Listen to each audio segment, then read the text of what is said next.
Welcome.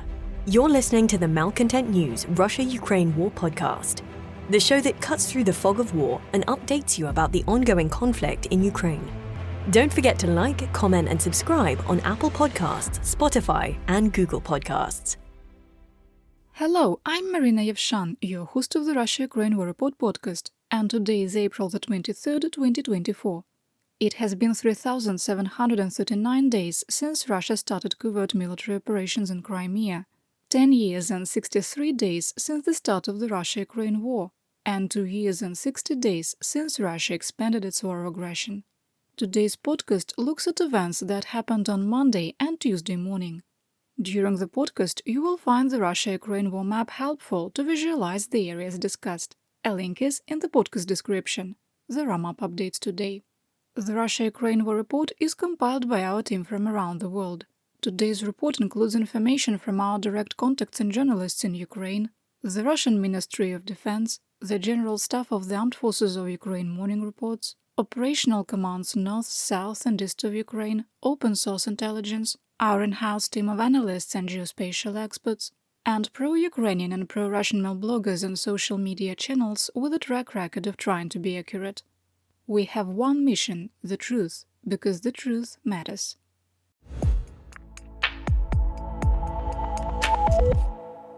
Here is my daily assessment. 1. In our assessment, the Russian breach of Ukrainian defensive lines in Ocheretyne has created a critical situation threatening to collapse the Ukrainian defensive lines in the Avdiivka area of operation, if the 47th Mechanized Infantry Brigade is not immediately reinforced. 2. We maintain that military aid from the United States will arrive within 2 weeks of approval by President Joe Biden and have a material impact on stabilizing Ukrainian defensive lines within 4 to 6 weeks. 3. Ukrainian forces continue to have insufficient ammunition resources, particularly short-range air defense systems, which enable the holding of existing defensive lines and protect the civilian population. 4. The world is caught in the mutually assured destruction and stability paradox with renewed nuclear threats by Kremlin leadership. 5. Russian forces have an operational goal to capture Chasiv Yar by May the 9th, regardless of cost. 6. In our assessment, Russia is setting conditions for a wider attack in the direction of Vuhledar, but we continue to question how much combat potential will be available to expand current operations this summer. And Moscow is under increasing pressure due to the imminent increase in military aid to Ukraine. 7. Russia's trampling of international humanitarian law has been accelerating since March the 22nd. In our assessment, the willful ignoring of blatant Russian war crimes by international watchdogs will continue to encourage escalation. 8. The disjointed response to Russian aggression by Ukraine's allies continues to embolden Moscow, leading to the most serious airspace violation of a NATO country since Russia expanded its war of aggression on February 24, 2022. Inaction by the United States and the excessively risk-averse rules of engagement forced on the NATO alliance are creating an environment ripe for a serious international incident. 9. The attacks on Ukraine's energy infrastructure have incrementally increased the chance of an intentional nuclear accident at multiple nuclear facilities in Ukraine, and the situation is more serious, especially at the Zaporizhzhia nuclear power plant, than what the International Atomic Energy Agency is reporting.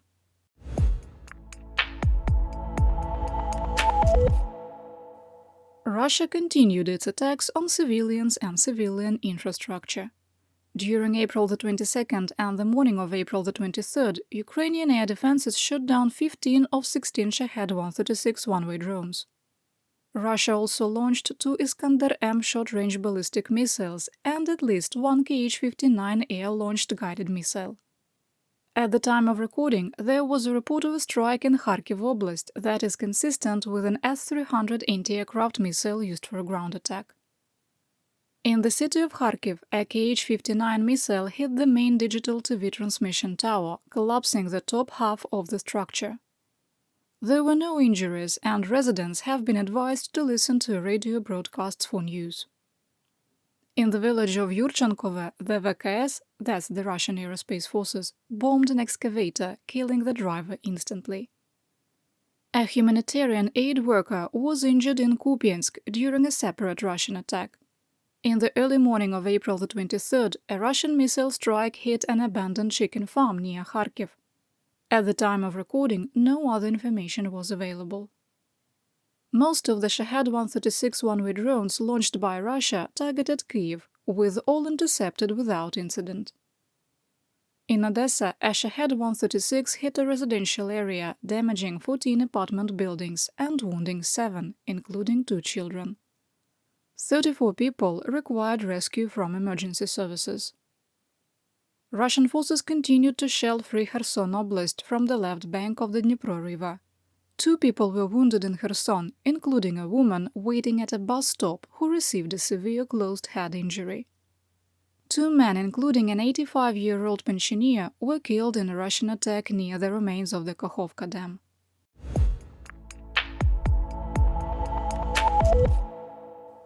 Moving to the action report, we start in Luhansk Oblast in the Svatovo area of Operation Oreo, where Russian forces probed Ukrainian defenses east of Novoyegorivka, suffered losses and retreated to their defensive positions.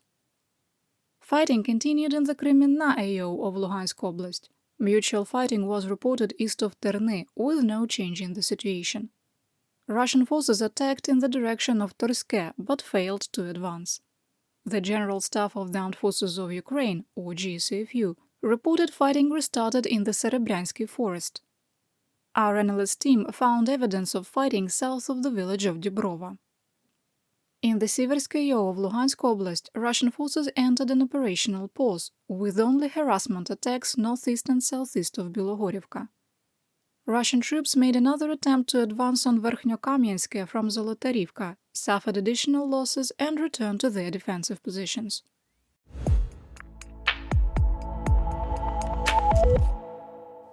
Moving to the Donbass, in northeastern Donetsk Oblast, Russian forces made another round of attacks in the Siverskaya of Donetsk Oblast, where fighting continued in the area of Spirne and southeast of Vyimka. In the Konstantinivka AO, Ukrainian forces have stabilized their defensive lines and continued to push Russian forces back. The Russian Ministry of Defense, or Armored, reported fighting in the area of Grigorivka. In our assessment, and based on Ukrainian reports, this was an assault on the Russian flank west of Bogdanivka, where Armored also reported fighting continued. The deputy commander of the Achilles Assault Rifle Battalion, 92nd Motor Infantry Brigade, said that Russian troops were attempting to advance on Chasiv Yar from Bogdanivka, frontally from the Khromovo direction and north of Ivanivske. Quote, Chasiv Yar is reliably protected, but the enemy's attempts to capture the city are quite powerful. Russian forces have not been able to advance into Chasiv Yar, and our current map probably overstates their territorial control. The VKS continues to bomb the settlement, making it increasingly uninhabitable for the 700 civilians who refuse to evacuate. South of Chasiv Yar, Ukrainian forces retook the tree line and trenches south of Ivanivske and west of the dachas and garden plots in southwestern Bakhmut. Because the area east of the recaptured trenches is open fields a kilometer wide, we adjusted the war map, marking that area as a no-man's land to the western edge of the dachas. It will be challenging for Russian troops to retake the positions if Ukrainian forces can withstand close air support attacks by the VKS. The advance also provided relief to the northern flank of Klishchiivka, where positional fighting continued. South of Klishchiivka, Russian forces renewed their attacks southeast of Andriivka, with no change in the situation.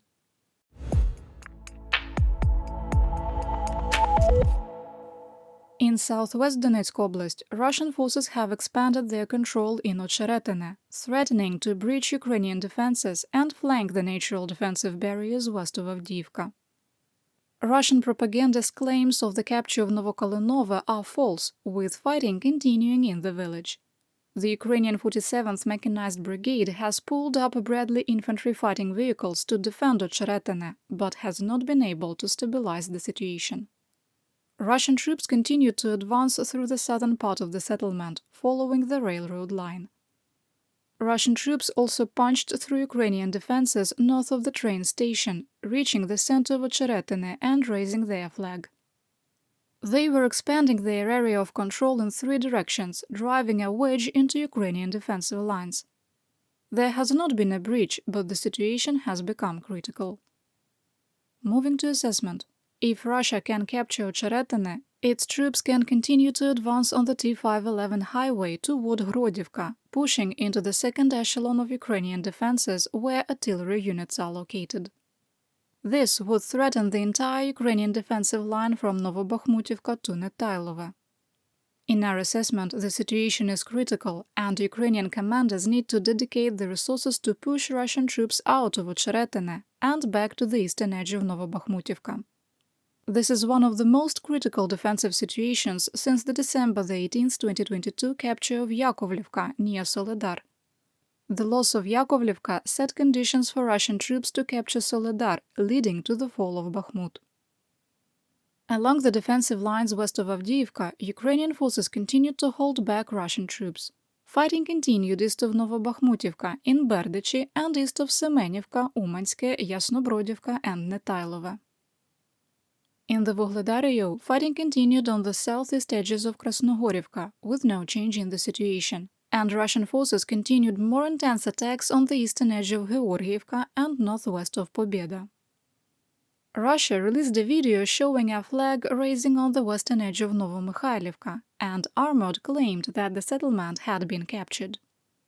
The commander of the Ukrainian 79th Air Assault Brigade denied the settlement was under Russian control, stating that his troops still held 15 to 20% of Novomykhailivka and maintain fire control over the occupied areas. Based on the geolocated video, we moved the line of conflict to the eastern edge of Paraskoviivka. In our assessment, Ukrainian troops have withdrawn, but Russian troops have not established military control in the western third of the settlement. Russian forces continued their assaults in the Staromlynivka AO, eliminating their own advance east of Urodzhaine in a friendly fire incident that destroyed a tank and an MTLB armored personnel carrier. Positional fighting continued west of Staromayorsk, with no change in the situation. There was a large fire visible from occupied Mariupol in the left bank area, with local insurgents reporting 3 trucks brought wounded Russian soldiers to the hospital. Russian occupiers claimed the fire was burning reeds near marshland, but the geography doesn't match. Cloud cover prevented analysis using NASA Fire Information for Resource Management Systems data, preventing us from verifying the reports.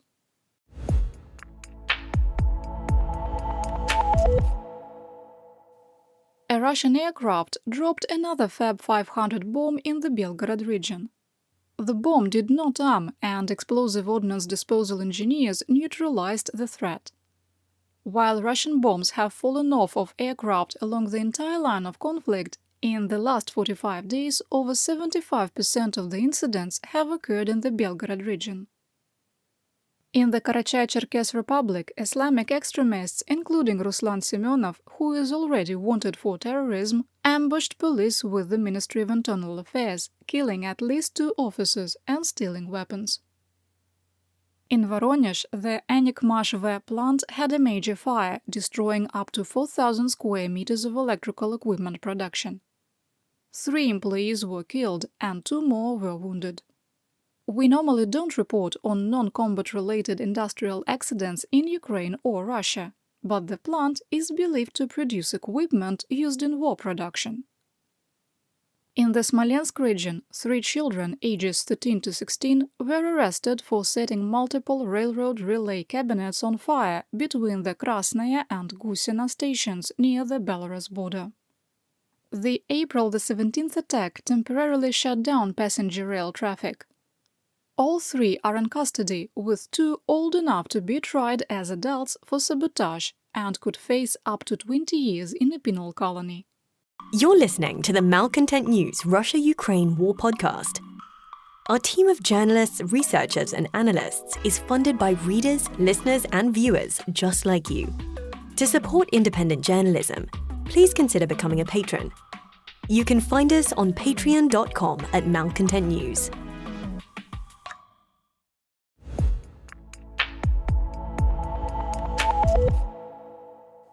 Here is my Theaterwide update.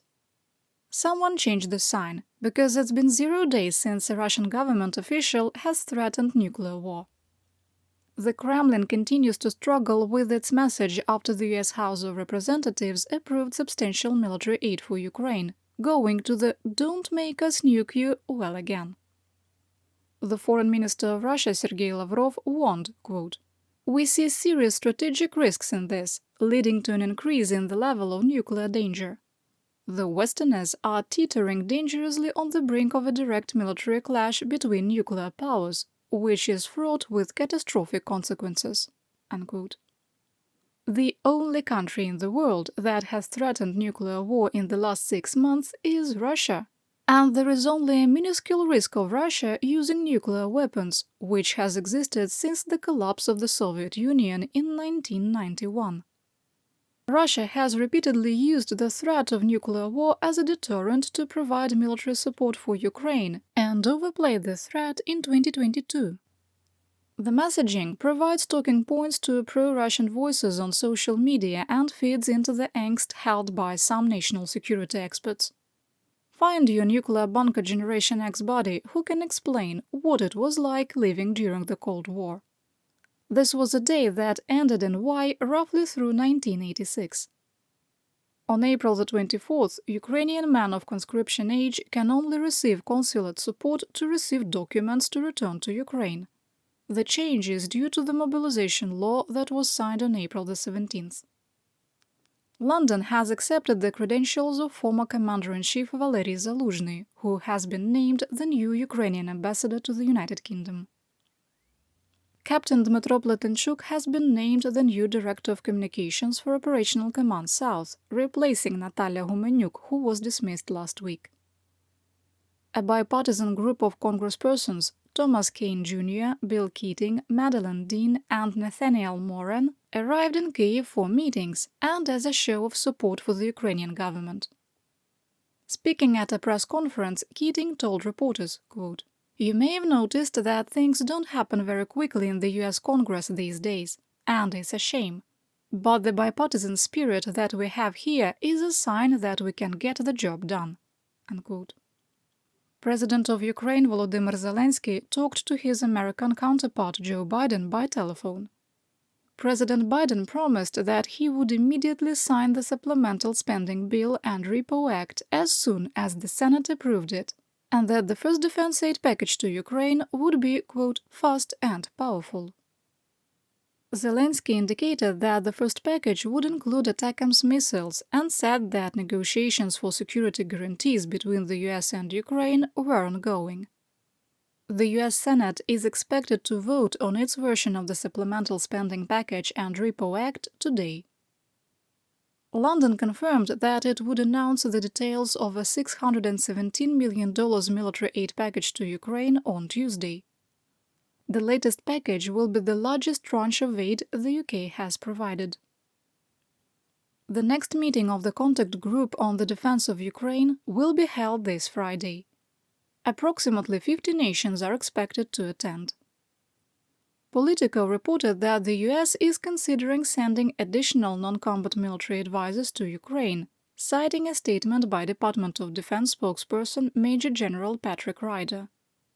Currently, it is known that there is a contingent of US Marines that are assigned to the American Embassy in Kyiv as a security detail, and auditors with the Department of Defense who are monitoring the use and distribution of military aid currently in Ukraine. The High Representative of the European Union for Foreign Affairs and Security Policy, Josep Borrell, joined a growing chorus of European military and government leaders stating that 155mm artillery rounds from the Czech-led ammunition coalition will start to arrive in Ukraine by June. Currently, 180,000 rounds are under contract and another 300,000 are funded.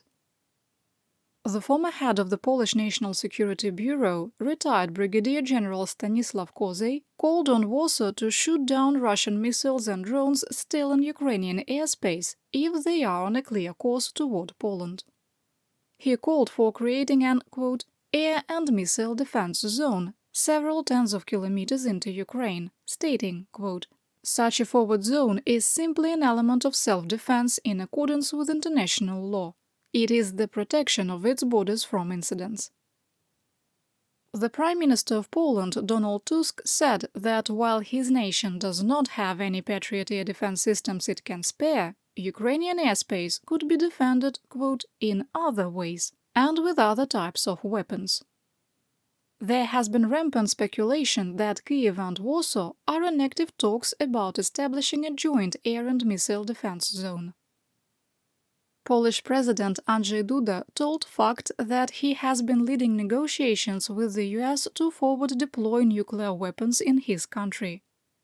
He cited Russia's increasing aggression and militarization of Kaliningrad, referring to it by the historical name of Königsberg, and the forward deployment of Russian tactical nuclear weapons in Belarus. Quote, "We are an ally of the North Atlantic Alliance, and we have obligations in this area as well, so we are simply pursuing a joint policy." The Foreign Minister of Ukraine, Dmytro Kuleba, said that Ukraine was in talks to receive 4 more Patriot batteries between the relevant countries and the US.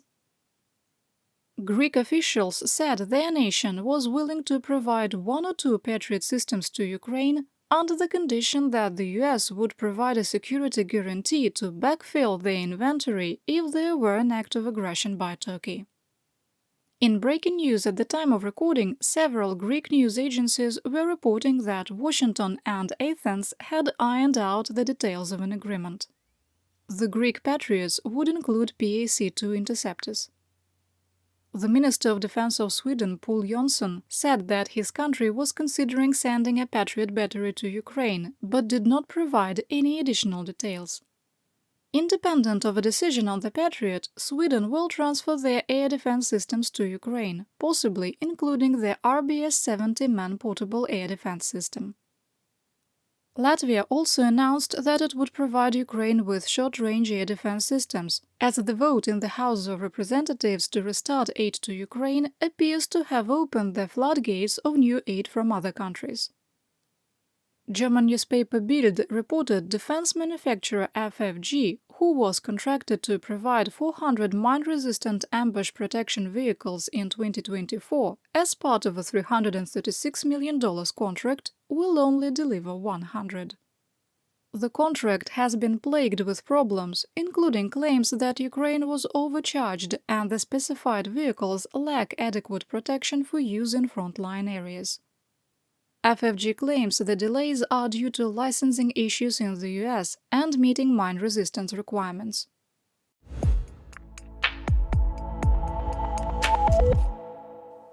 It's time to take a trip to the land of Mobiks, Mobilization and Mir. In occupied Donetsk, Volodymyr Frolov, a music teacher who was forcibly mobilized in February 2022 despite being disabled, was killed in combat on April 15th near Krasnohorivka. Frolov was forcibly removed from the school he taught at and has tried to get out of the Russian 5th Separate Motorized Rifle Brigade. He reportedly got orders to be transferred to Rostov-on-Don for a medical examination, but his commander sent him on the failed assault. The last missing crew member of the Tu-22M3 strategic bomber shot down on April 18th was found dead in a swampy area on the 21st. Another crew member was killed, reportedly the command pilot, and 2 others were wounded and remain in the hospital. Russian propagandist with Russian state media agency Izvestia, Semyon Yeremin, was killed by a first-person view one-way drone while on the forwardmost line of friendly troops. Pro-Russian propagandist and blogger Mikhail Kasparov from Canada was killed in a high-speed single-vehicle motorcycle accident in occupied Sevastopol. Kasparov, better known as Misha from Canada, left the EU in December and traveled to occupied Ukraine. The next segment will discuss gender-based violence. If you are sensitive to the topic of sexual assault, you can stop listening to today's podcast here. More information about the death of Russian propagandist and illegal combatant Russell Bentley has come to light. On April 8th, Bentley reportedly was taking pictures after a Ukrainian artillery strike hit positions of the 5th Separate Motorized Rifle Brigade in occupied Horlivka. Agitated Russian troops picked up on his Texas accent and took him into custody. Bentley was reported accused of being a spy, beaten, tortured, and sexually assaulted. While in custody, it is claimed that soldiers realized they had made a mistake and killed Bentley to cover up the incident. There is no indication that an investigation into his murder has started. Russian military blogger 13th was having another social media meltdown after learning one of his friends, Pasha, was killed in combat. Quote, "For those whom you sent into battle in a T-62 tank with a non-functional gun, while you were having fun in a Hyundai Elantra. For how you sent our Pasha to death, how you killed a tanker in the assaults, I know everything about you now. Realizing that the guys would die, you did it consciously. You did this on purpose. You are the enemy." Unquote. They're always so close to figuring it out. 13th continued, "Andrei Nikolaevich Kovalyov from 255th, you are not a major, you're a damn leaky one. I'm telling you this so that you understand, in torment." He was just warming up, posting several more times before declaring that he wouldn't go into battle with these types of commanders. Exactly. Go home. You have it figured out. Don't drink vodka, don't collect 100,000 rubles. Go home. Follow your own advice when you wrote, quote, "And those who want to engage in moralizing, wait. That in the place of my friend Pasha, there will be your friend, husband, brother, and father. Then you will understand." Unquote. Finally, Russia may be buying back air defense equipment it sold to other countries. A propaganda piece recorded in Ukraine from the Russian Ministry of Defense showed a Panzer I air defense system that had been modified for Iraq. The last system in that configuration shipped to the Middle East nation in 2016. And that's what we know.